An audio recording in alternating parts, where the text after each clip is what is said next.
sitting today with Stephen Fuhr, the Liberal candidate in the newly named Kelowna riding. If the name is familiar, of course, Stephen Fuhr, the Member of Parliament for the old Kelowna Lake Country riding, 2015 to 2019. Comeback of sorts. Welcome. Thank you. It's nice to be here. Why the comeback? Why now? Have you seen the news lately? I've written a bit of it. No, it's an all hands on deck moment for the country, literally, and I'm putting my hand up. I want to come back. I want to represent the community, and I want to help the country. When did you make this decision? I started thinking about it shortly after the election in the U.S., and I was thinking that, I kind of hypothesized we would be heading down a road that we're actually on right now, and as the time has gotten by and the threats to the country have grown and the seriousness of the situation has elevated or escalated, I went to writing columns just because it was kind of therapeutic, and I thought I would share my thoughts on the issues that we were seeing unravel. And I thought, you know what, I got to get involved more. I had that feeling I want to do what I can, and this is the most tangible way I can contribute. I do want to touch on the American side of things in a moment, but in 2020, when the election was called for 2021, you were asked if you were going to run, and your quote was at that time, "It is my hope the riding will continue to return to progressive representation so that both our community and our country can continue to support policies that deliver better outcomes for Canadians." Has that happened? I do. I think so. There's been some big social policy announcements. Dental care, pharmacare, child care, these have all happened since I left. I mean, Canada Child Benefit came in when I was in. That was a big social policy announcement. So yes, I think it has continued to build out the social policy platforms that progressive people want. Actually, all Canadians want that. They want the social safety net Canada is known for, and I think that has continued, yes. The economy, and it's no secret the economy has been hurting the last number of years. Mark Carney comes in now as the new Prime Minister, and he says, "I'm the leader of change. We're the party of change." A government or a party that's been in power for 10 years now, how can that be a party of change? How can Canadians trust a Liberal government to turn this around when they haven't the last number of years? Well, I guess that depends what you mean by turn it around. If you start by the closest alligator to the boat, the biggest threat to our situation right now is economic instability that the States is causing to themselves, because we're still tied to them, or direct threats to our economy that are playing out right now with regards to tariffs. If we don't solve this problem, everything else that falls underneath that, all the kitchen table things, all the things that matter to us day to day, will be affected by that. It'll be infinitely harder to fix housing, to give people to allow people to have good jobs. Think about anything else that we do day to day that would be easier if our economy is in big trouble. So that's the problem we need to fix right now. It's urgent. Mark Carney is uniquely qualified. He's not like the old Prime Minister. He's a completely different person with a completely different skill set. He has demonstrated performance, both with the 2008 financial crisis in Canada and helping the Brits get through Brexit after they decided to do that, which I'm sure they regretted. And, as we've seen as recently as today, is actually starting to get somewhere with Donald Trump, if that is even possible. There's a conversation happening. Donald Trump is speaking respectfully to Mr. Carney, Prime Minister Carney, on Truth Social, and he's looking forward to working with him after the election. So that tells you where the U.S.'s mind's at. I just think Mark Carney, on his own merits, is the guy for the moment. I think if you compare him to what else is on offer, he is definitely the guy for the moment. Now, do you think, and you mentioned the Prime Minister tag. Now, there are pundits sort of saying that that's because maybe the election isn't going the way maybe the Americans would hope it would go up here, that maybe they're trying to rein themselves back in, potentially. I think it's really hard to second guess what they're doing. They're in complete chaos. They have senior people in the Trump administration sending war plans to each other on Facebook Messenger or whatever they're doing. I mean, the place is absolutely in chaos, and it's being led by a person who is also in chaos. So, whether Donald Trump woke up tomorrow and went, okay, just a second here, this is, we didn't want to be where we're at, let's just go back to USMCA, what we had before, which he agreed to, oh, by the way, we still have to change everything we do. The U.S. is tanking its own economy faster than it's threatening ours.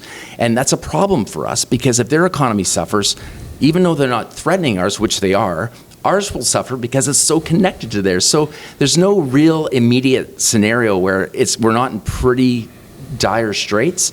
I hope this immediate threat, April 2nd, tariffs, is stood down and we continue to move forward together as partners. But we can't trust the Trump administration not to throw us back into pandemonium and chaos next month. So we're going to have to change everything we do, and we're going to have to do it quickly, and Carney can do that. The rhetoric around this election, the name calling, the carbon tax Carney, tying Pierre Poilievre to the Trump administration. I don't know if that's the Canadian way of doing politics, but I know it is rubbing some the wrong way. Yeah, well, it's certainly not helpful. It's not going to. I don't think it's helping anybody. It's not helping the situation. I don't think it's helping Mr. Poilievre's position, trying to become. It's not very premise. It's not. It's not the behavior we would expect from a prime minister. Mm-hmm. And I agree with you. I don't think that's helping him at all. On the flip side of that, yourself, you came in 2015. You were elected as part of the Trudeau Mania wave. Not to discount the hard work that you put in to win that election. It was difficult on its own merits. Yeah, there were coattails there. So you are, in essence, your 4 years in Parliament are tied to the Trudeau, that first year or first term. Sure, and I'm really happy you asked me about it, because I'm really proud to talk about it. An MP's job is to help individual constituents with their personal issues that have to do with the federal government. Could be something from a passport to a tax problem to a pension issue, which we did very well. Helped many people in the community, and bring federal resources to the community. This is the fastest growing community, if not the fastest growing community in the country right now. We're going to need provincial support, federal support to build out the infrastructure in this community. And I'm happy to talk about bringing $160+ million in infrastructure and other types of funding to Kelowna when I was the MP.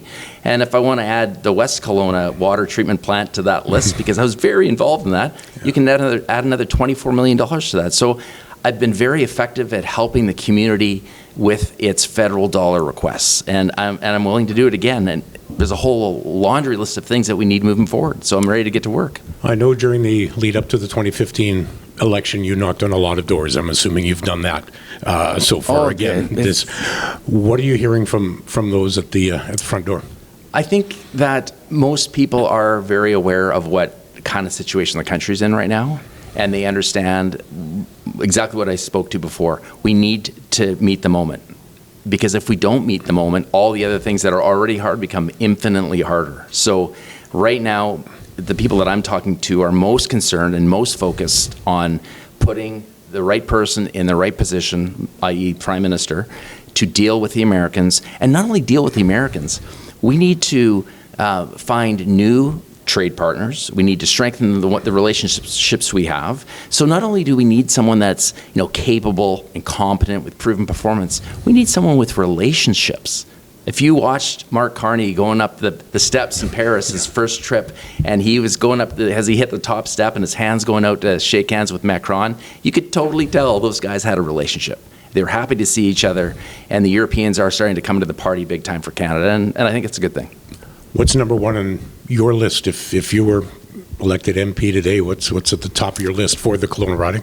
It's to help get federal infrastructure dollars for housing and transit and the airport. I met with the mayor yesterday. We had a 30-minute meeting, and we talked about all the priorities that the city has, and we need this money right away. We can't do it on our own, and we can't wait for it to come. It needs to come now. So infrastructure funding that's in place, we need to get it. Future programs that are being offered, we need to obviously get the right the Carney government in place so that those funds continue to build out like they were proposed, because the Mr. Poilievre has different ideas for how he wants to do things, and that money may not necessarily be there. April 28th is fast approaching. I want to give you, Stephen Fuhr, an opportunity to look at the camera over my left shoulder and talk to the constituents of the large Kelowna riding now, including those on Big White and Beaverton. Yeah, I mean, and why on April 28th? Put a little check mark beside your name. Sure. As I mentioned when we first started, this is an all-hands-on-deck moment for the country. I don't see this necessarily as a political situation. I mean, we have progressives, we have conservatives, we have all sorts of different political parties here. We all need to come together as a country, as a community, to make sure that we can stand up the best we can to the United States and move forward. It's interesting, at the ballot box, people have two people to choose from that have done the job. Mm-hmm. And they need to reflect on what was delivered when I was the MP from 2019 or 2015 to 19, and they can reflect on what they have seen as tangible results since then, in addition to who's best positioned to lead the country moving forward. Stephen Fuhr, welcome to the race again. Good luck on April 28th. Thank you very much. Thanks.